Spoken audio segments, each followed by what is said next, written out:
नमस्कार। The pillar के लिए मैं राजवीर सिंह सोलंकी।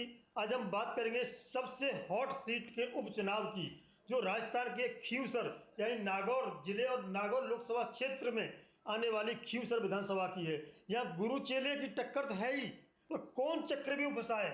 ये चक्रव्यूह है महाभारत का चक्रव्यूह में अभिमन्यु फंसा था। वही स्थिति, सेम स्थिति आज हनुमान बेनीवाल की है। अपनों के बीच अपनों ने चक्रव्यूह में फंसाया है। साथ ही साथ सती सावित्री की कहानी सुनी होगी आपने, जो यमराज से अपने पति को लौटा के लाई थी मौत के बाद।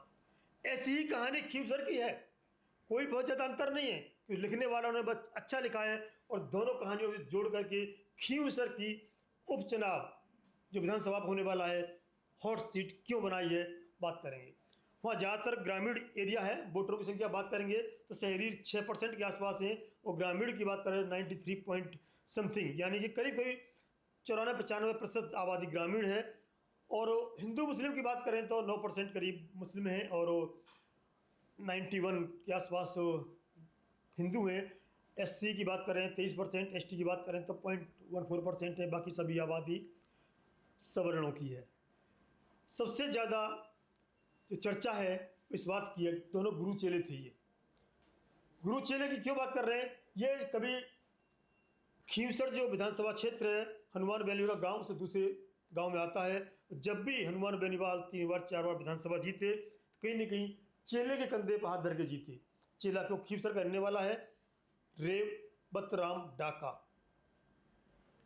हर बार हनुमान बन करके साथ देने वाला रेवतराम डाका पिछली बार बीजेपी की गोद में जाके बैठ गया। तो बीजेपी को भी ये चक्रव्यूह भेजना था, और भेजने के लिए कोई उसे अपना चाहिए था।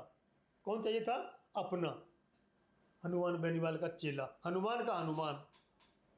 और वही हुआ, हनुमान का हनुमान टूट गया और बीजेपी से हनुमान के सामने खड़ा हो गया, और 2500 के आसपास बेनीवाल जीत गए। लेकिन लोकसभा चुनाव में कांग्रेस से पैक्ट करके फिर लोकसभा पहुंच गए और सीट खाली हो गई। अब उपचुनाव की स्थिति है। पिछली बार भी सेम स्थिति थी।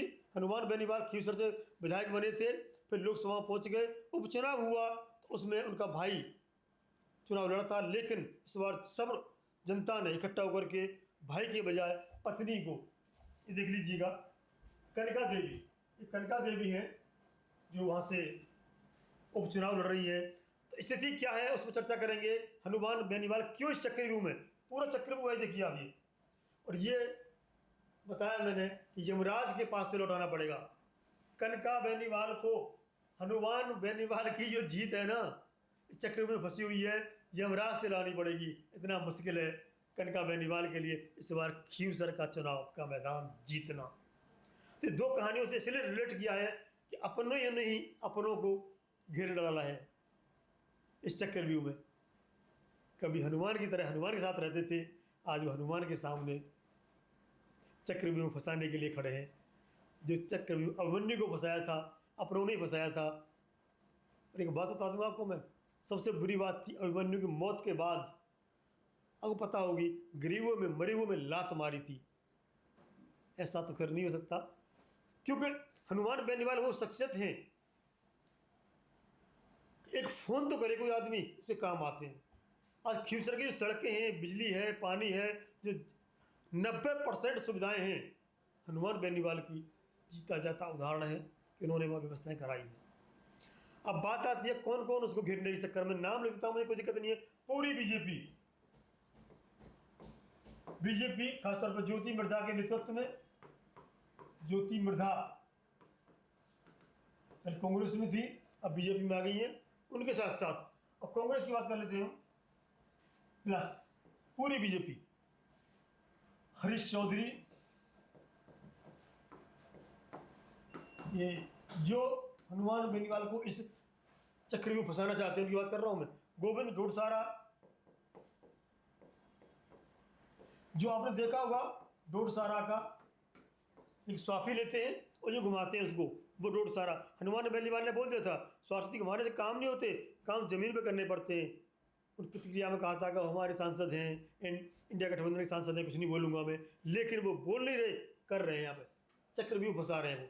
दिव्या मदेरणा, क्योंकि दिव्या दिव्या मदेरणा को हरवाने में कहीं न कहीं विधायक में हनुमान बेनीवाल का हाथ है, क्योंकि उन्होंने कुछ अपशब्दों का तालमेल हुआ था, वो बात है।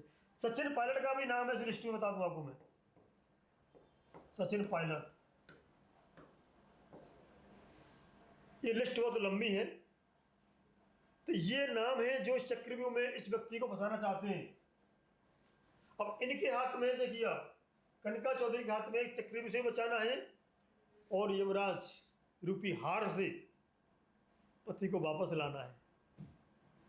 अकेला शेर है ये हनुमान बेनीवाल, एक फ़ोन पे काम करता है, आपको आने की जरूरत नहीं पड़ती है। और ये बता दूं, खीवसर वो क्षेत्र है जहाँ पर चेहरे पे चुनाव लड़ा जाता है, पार्टी पे नहीं। पार्टी पीछे रहती है, चेहरे आगे रहते हैं। तो ये सबसे बड़ा वहाँ की खासियत है खीवसर विधानसभा की। एक और बता दूं मैं आपको, सत्ता से लड़ने वाला, टकराने वाला, वसुंधरा राजे सिंधिया के सरकार में सरकार को ललकारने वाला, वसुंधरा को ललकारने वाला अकेला शेर हनुमान बेनीवाल। उसने कई बार कहा है, चाहता तो मैं सत्ता से ले सकता था, मंत्री पद ले सकता था और अच्छा खासा कमा सकता था, लेकिन जनता की भलाई के लिए, जनता की स्वाभिमान की लड़ाई के लिए सत्ता से टकराता रहा। एक और दिलचस्प कहानी सुनाऊंगा आपको मैं। आपने देखा होगा कुछ दिन पहले पहलवानों का प्रदर्शन हुआ था, और पहलवानों का प्रदर्शन उस दिन हिंसा का रूप ले लिया जिस दिन में पार्लियामेंट का उद्घाटन था, और सभी जो खिलाड़ी थे उनको थाने में बंद कर दिया गया। तो महिला पहलवानों को छोड़ दिया गया, पुरुष पहलवान को नहीं छोड़ा। नॉर्थ इंडिया के जितने नेता थे, मैं किसी का नाम नहीं ले रहा, कोई माइक अलार नहीं था बजरंग पूनिया को छुड़ाने गया हो। अकेला शेर था जो नागौर से आया और रात के 11 बजे तक थाने में डटा रहा और बजरंग पूनिया को थाने छुड़ा करके गया। मानते इस बात को? कोई नहीं आया। जो जाटों के बड़े बड़े नेता बनते हैं, चौधराट जिनकी चलती है, हजारों गाड़ियों का काफिला चलता है, सत्ता से कोई नहीं टकराया। अकेला शेर था, सत्ता से टकराया, थाने से बजरंग पूनिया को छुड़ा के लाया। वो बात अलग है, बजरंग में मिला था इनसे, इन्होंने कहा था कि मुझे किसी पहलवान का आज तक फ़ोन नहीं आया। इतनी करने के बाद ही फ़ोन नहीं आया। और दूसरी बात है, विनेश फोगाट के साथ जो हुआ था ओलंपिक में, अकेला बंदा था जो पार्लियामेंट में इस मुद्दे को उठाया था। इसके कहने पर चंद्रशेखर रावत ने भी उठाया था, अकेला चौधरी था, बाकी सागी चौधरी पता नहीं। वो कहते हैं ना, कहते तो जाट को जाट मारा, क्या मारा करतार। तो ये स्थिति आज यहाँ पर है। कांग्रेस के रतन चौधरी जो IPS हैं, रिटायर्ड IPS, उनकी पत्नी है, और टिकट मिलने के बाद उन्हें कांग्रेस ज्वाइन की है। जो रतन चौधरी कांग्रेस की कैंडिडेट हैं, जो कांग्रेस की मेंबर नहीं थी, वो IPS की पत्नी थी, किंतु टिकट मिल गई, कांग्रेस ज्वाइन कर ली। तो वहाँ की जनता फैसला करेगी, 13 तारीख का चुनाव है। लेकिन एक और बता दूं मैं, दो ऐसी कहानी हनुमान बेनीवाल के बारे में बता दूं जो आपने आज तक नहीं सुनी होंगी। मुझे नहीं पता, एक व्यक्ति होता है और वो शब्द नहीं बोलूँगा मैं, इस दुनिया से चला जाता है। दुनिया, क्योंकि यूट्यूब पे स्ट्राइक लग जाती है, इसलिए वो शब्द नहीं बोलूँगा मैं। वो दुनिया छोड़ के चला जाता है और लिख के जाता है कि मेरे परिवार की रक्षा आज के बाद हनुमान बेनीवाल करेगा। ऐसा ही एक और वाकया बता दूंगा आपको मैं। एक बेल्ट लगाते हैं ना, जो हमारे यहाँ सिपाही बोलते हैं उनको, हमारे यहाँ सैल्यूट करते हैं जिनको हम, बॉर्डर पर देश की रक्षा करते हैं, जो उसके साथ ही ऐसा हादसा हुआ था।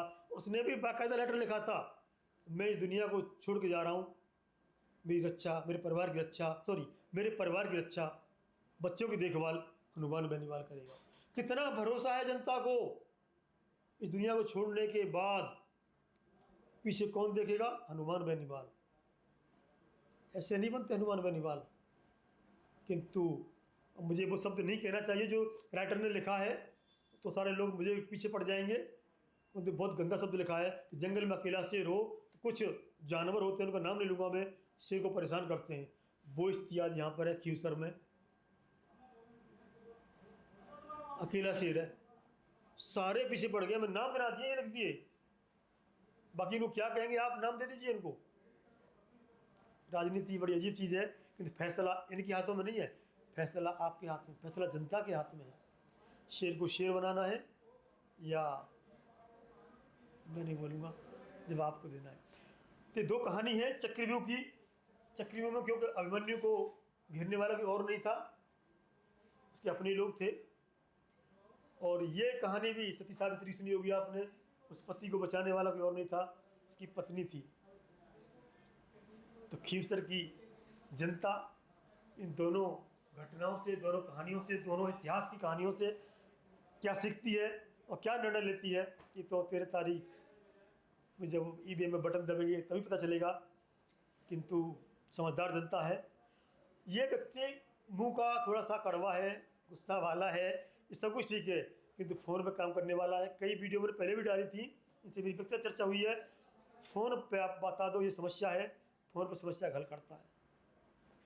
जो लोग सांसदों की कोठी में दरवाज़ा नहीं खोलते, मिलते नहीं है, अननोन व्यक्ति था, मैं सारा बता के आया और सारा उसने मुझे बताया। तभी इतनी वीडियो बना रहा हूँ कि व्यक्ति में दम है, दमदार है, जनता की सुनता है, जनता के काम करता है। लेकिन फिर कहूँगा मैं, कह तो जाटा जाट मारे, कह मारे करतार, और किसी की हिम्मत नहीं है। वो स्थितियाँ बनी हुई है। इस चक्र में मगर फंसता है व्यक्ति। जनता जनार्दन होती है। सती सावित्री वाली कथा कनिका पूरी करती हैं, कनिका बेनीवाल, तो जीत कनिका की होगी। फैसला जनता के हाथ में। तो ये हमने बताया कि कौन कौन सी पार्टियों से कौन कौन से कैंडिडेट उतारे हैं और कौन कौन से समाज के हैं, सभी एक ही समाज के हैं, और कौन कौन लोग हैं जो इसको घेरने की तैयारी में हैं, कौन कौन बदला लेने की तैयारी में हैं। क्योंकि रेवतराम डाका कभी इनके हनुमान के हनुमान थे, वो आज उनके सामने हैं। और क्या जाति समीकरण है, कितने ग्रामीण वोटर हैं, करीब बताया कि 93% से ऊपर ग्रामीण वोटर हैं। सारा दारोदार ग्रामीण वोटरों पर है। वही 13 तारीख को ईवीएम बटन दबा कर, ईवीएम में बटन दबा करके खींवसर की भविष्य का बंद कर देंगे। ऐसी और वीडियो के लिए बने रहिए द पिलर के साथ। जय हिंद, जय भारत।